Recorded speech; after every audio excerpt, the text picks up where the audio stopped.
Super Mario Sunshine. Anyone who's played this game knows that this is the black sheep of 3D Mario titles. It lacks the high level of polish we come to expect from the Italian plumber. For this video, I played the 3D All-Stars version, where sadly none of the game's janky physics or poor design choices or even the lack of polish was fixed. What? Did I just fall through that block? I thought I was gonna land on that. What? What the f was that? This made some shines especially hard to get, mostly not for good reasons. Hello guys and welcome back to the Crypt. Today, I'm ranking the top 10 hardest shines in Super Mario Sunshine. Number 10, Secret of the Dirty Lake. Alright, before you keyboard warriors start typing in the comments, hear me out on this one. Yes, Secret of the Dirty Lake is one of the earliest and arguably easiest shines you can collect in Sunshine. I 100% completed this game a few times, but for whatever reason, this shine gave me a surprising amount of trouble during this playthrough. The setup is very simple. The lake in Bianco Hills has been poisoned with deadly goop. As Mario, you've got to cross the toxic water to stop it at the source. That alone can be frustrating if you're like me and don't have the patience to slowly ride lily pads across the lake. Once you reach the end, you're thrown into a secret level. In these stages, Mario loses FLUDD and has to rely on his basic moves to get through this sort of obstacle course. It's a fun idea, and for the most part, it's a welcome challenge. This particular course has you jumping across flipping platforms and rotating blocks. That is, when you're not falling through them. Compared to later secret levels, this one's manageable. But man, I struggled with it way more than expected. Damn it. Oh my god. I just bonked off a cloud. Oh my god. Are you f***ing with me? I for life cannot do this. Life me. Oh my f***ing god. Secret of the Dirty Lake might not be one of the hardest shrines on paper, but the combination of that annoying poisonous lake and my unexpected struggle in this playthrough earns it the number 10 spot. Number 9, the Eely-Mouth Dentist. The Italian plumber turns Italian dentist. Eely-Mouth Dentist is a boss fight against cavities. Mario is tasked with cleaning a giant eel's teeth, all of which are coated in poisonous goop. When you reach the boss, it's more of a fight against stiff controls than the boss itself. While underwater in Noki Bay, Mario wears a glass helmet that completely changes how he moves. He turns like a tank, accelerates forwards and backwards too fast, and uses the hover nozzle to ascend. These controls were tolerable in the red coins in a bottle shrine in Noki Bay, but for this fight, they make everything feel painfully awkward. I was never entirely sure how this fight was meant to be done. After looking it up, it turns out my usual method, spraying the teeth with the hover nozzle, is actually the right way. The issue is precision. Since the eel constantly moves and tries to eat you, you need accurate sprays. But the hover nozzle fires a wide, scattered spray that loses power over distance, making it unreliable for cleaning the teeth. Combine that with Mario's tank-like turning, and frustration builds pretty fast. To make things worse, you're also fighting for air. Mario's oxygen still depletes, and while popping the poison's bubbles and collecting coins restore your oxygen, that pressure only makes this fight even harder. The Eely-Mouth Dentist isn't difficult because of the boss, it's difficult because of the clumsy controls and the hover nozzle's inaccuracy. It's one of the hardest shrines in the game, but for mostly the wrong reasons. Number 8, the Manta Storm. Okay, here's a boss fight that's tough, but for the right reasons. The Manta Storm, inspired by the ending of Stephen King's The Shining, yes, actually look that up, pits Mario against a massive, shadowy manta ray. Hotel Delfino has been swallowed by the electric goop it left behind, and it's up to Mario to clean up the mess and save the hotel. Goop in Sunshine is always bad news, but this one's electrified. One touch, and Mario zapped worse than shocking your girlfriend with a bug zapper. Catch. Nothing.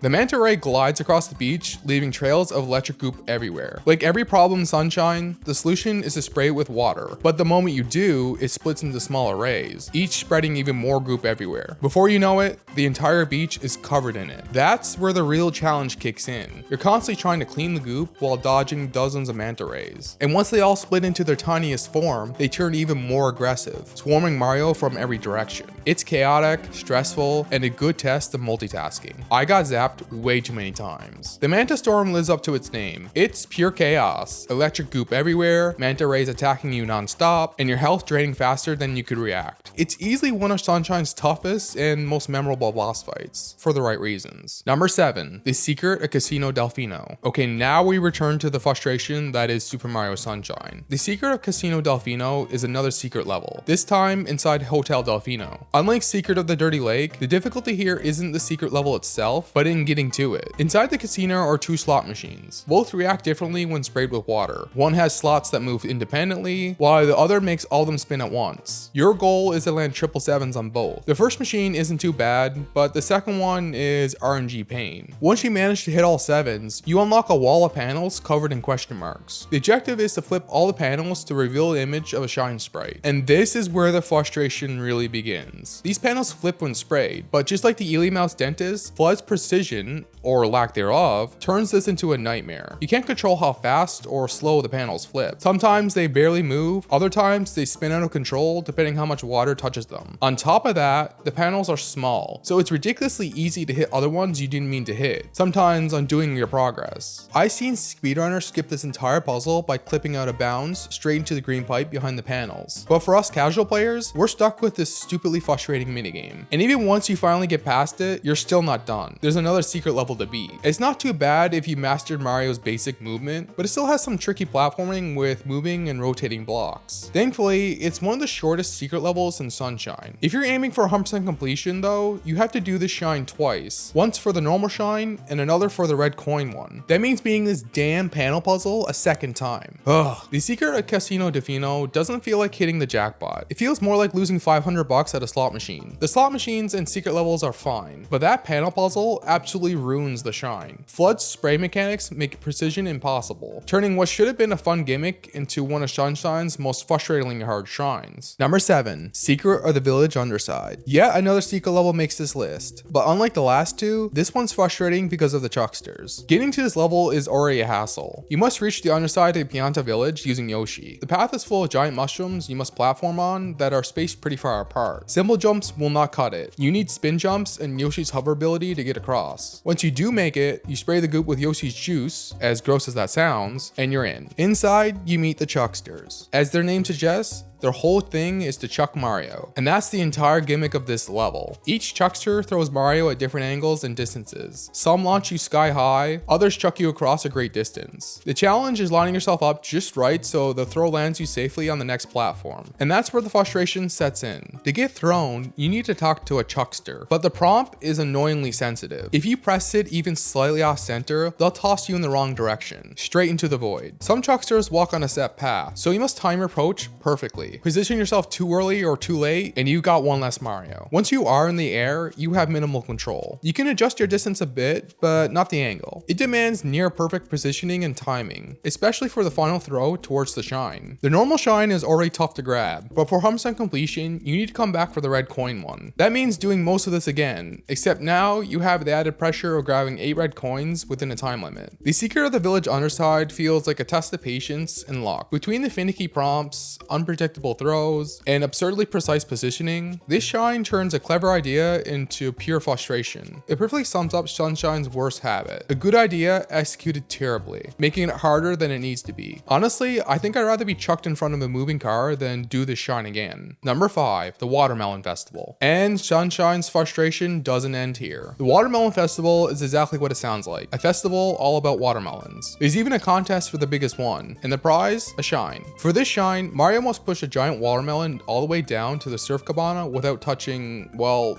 just about anything. It sounds simple, but it's anything but. There are several watermelons scattered around the beach, but the one you need, the biggest one, sits at the very top of the hill. That's already a problem because a single wrong move and it's rolling right down into something and popping. But the real problem is how absurdly fragile it is. This watermelon is as delicate as a balloon. You must carefully nudge it through tight spaces and around cataquacks. If it so much brushes up against a wall, a tree, or a cataquack, it pops, forcing you to start all over. It's frustrating as hell.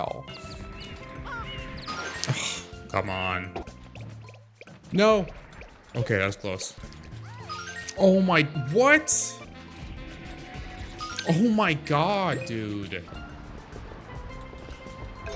Okay, we got it. There we go. What a pain in the ass. Sure, you could make things slightly easier by taking out a few cataquacks using the sand dunes, but that doesn't fix the main issue. The watermelon's physics are completely busted. Sometimes it pops from a gentle bump, other times from barely grazing a surface. There's absolutely no consistency. The Watermelon Festival isn't a celebration. It's a battle against bad physics. Pushing that fragile watermelon from the top of the hill to the cabana sounds simple on paper, but in practice, it's a rage-inducing watermelon mess. Between the physics, awkward terrain, and things in your path, the Watermelon Festival is easily one of Sunshine's hardest shines. Number 4, the Sandbird is born. Okay, a lot of you probably expected this one to make this list, and rightfully so. The Sandbird is born is easily one of the most difficult red coin shines in the entire game. Not because the coins themselves are very hard to grab, but because you're riding the damn Sandbird. This shine forces you on a slow, awkward, and constantly shifting bird as it circles a giant tower. The coins aren't the issue, they move with the bird. The ones at the tip of the wings can be tricky if you hesitate, but I always rush to grab all 7 coins as fast as possible because I know exactly what's coming next. The real pain comes from the bird's movement. When it starts flapping rapidly, that's your warning it's about to tilt 90 degrees on its side. The side of the Sandbird is painfully narrow, and landing safely on it is awkward as hell. The bird is always moving forward and upward, so your footing is never stable. Without Flood's hover nozzle, staying on this thing would be impossible. After a bit, the Sandbird flips back upright, and you gotta survive this again. Because the final coin sits on top of the central tower, you're forced to ride the Sandbird through a couple of these flips. And then there's the blue coins. Whoever thought placing these in this area clearly needs to be fired. I grabbed them on my first run because there's no way I was coming back for these. But of course, I ended up stranded on a cloud. I had to sit there and wait forever for the bird to complete a full loop before I could continue. The Sandbird is born as broken as the broken wing. The red coins themselves aren't the problem. It's the awkward flipping, drifting movement, and constant instability. Without Flood's hover nozzle, this shine would be impossible. Number 3, Pachinko game. Just like the Sandbird, you knew this one was coming. The Pachinko game is a red coin shine in a secret area in Delfino Plaza. Getting there is pretty easy. Dealing with the physics is the problem. You launch Mario off a spin pad into the machine and try to land in the right slots to grab all the coins. The issue is you can barely control anything. Once Mario's launched, he's glued to a fixed path that drags him straight towards the center. Weirdly enough, the hover nozzle can't even change this. You only get a bit of influence once you're already inside the machine, and even then, it's limited. Sunshine never explains this, and honestly, it can't,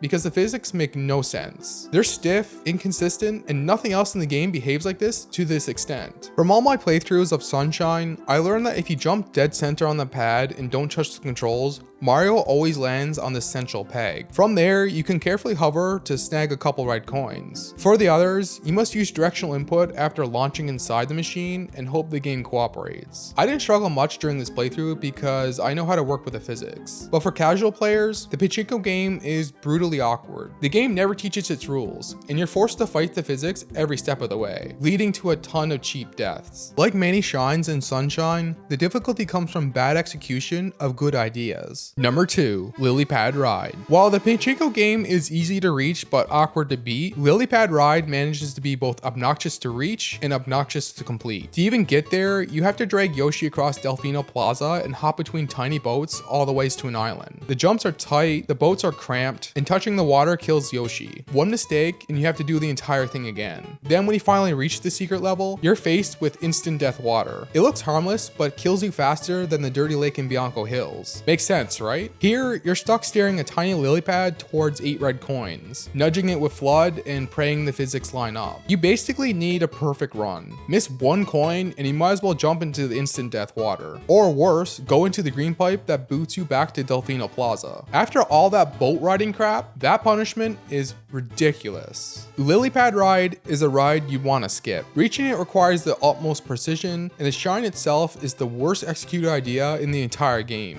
One mistake means instant death or losing all your progress. It's brutally tedious and easily one of the strongest contenders for the hardest shine in Sunshine, if not for number 1. Number 1, blue coins. Okay, so I'm cheating a bit with this one. Blue coins are required for shines in Sunshine. 10 coins gets you 1 shine, and there's a total of 240 of them. That's 24 shines and exactly 20% of the 120 total in the game. It sounds reasonable, but anyone who's actually gone for 100% completion knows how absurd some of these coins are. I I even knew before making this video that blue coins would be my number 1 pick. So I 100% completed Sunshine again and took notes on the biggest offenders. Don't worry, I won't cover them all, just the problems with them. The first problem is episode exclusivity. Some coins only exist in specific episodes. For example, scrubbing Serrana Beach. Here, you must clean the hotel guests and talk to them for the coins, but that's only in this episode. Another example is the Goopy Inferno. After getting Flood back, you need to wash off the goop to reveal hidden M's that only appear in this episode. How was anyone in 2002 supposed to know how to get these? The internet was not as popular then. The biggest problem with some blue coins is there's no indication where they're hidden. Take these ones in Noki Bay for example. Do you see them? That's right, you spray these pots to reveal them. How about here in Bianco Hills? That's right, you need to spray this windmill with water. What about Enrico Harbor? Oh yeah, you spray this wall with water. Uh-oh, something smells fishy around here. Better spray it with water. Man, Hotel Delfino has some beautiful lamps. Spray it with water. Don't like reading? Spray this bookshelf with water. Scared of werewolves at night? Spray the moon with water. Can't read signposts? Spray it with water. And holy crap, here's the biggest offender for me, the Bianco Hills tree coin. This one took me almost an hour to find. I was so frustrated trying to find it, I gave up recording for that day. If this coin and all the previous ones I just mentioned had been just floating there in plain sight, the frustration disappears completely. But no, you have to spray random objects like a fucking maniac. And for the worst of the worst, the blue coins in Corona Mountain. This place is already stupidly punishing with instant death hazards. Reaching those damn coins was just as hard as grabbing them in that janky ass boat.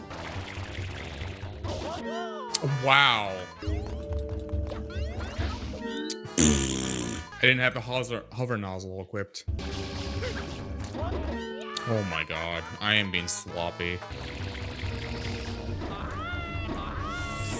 Oh my god. Oh my god, dude. I don't know why I'm dying so much. Oh no, f***. Oh my god, come on. Blue coins are the hardest shrines in Sunshine, hands down. They're illogical, hidden for no good reason, and obnoxious to grab. They're actively discouraging completionists like me from ever wanting to 100% this game. And that's saying a lot considering how fun 3D Mario games are to complete. And that's exactly why blue coins take the number 1 spot. And that's my top 10 hardest shrines in Super Mario Sunshine. Did you agree with my list? Or are you ready to throw me in jail for crimes I didn't commit? Let me know in the comments down below. Be sure to subscribe if you want to see more ranked list videos. Also, if you ever want to chat, I have your Discord server in the description. But as always, thank you guys so much for watching, and I'll see you in the next one.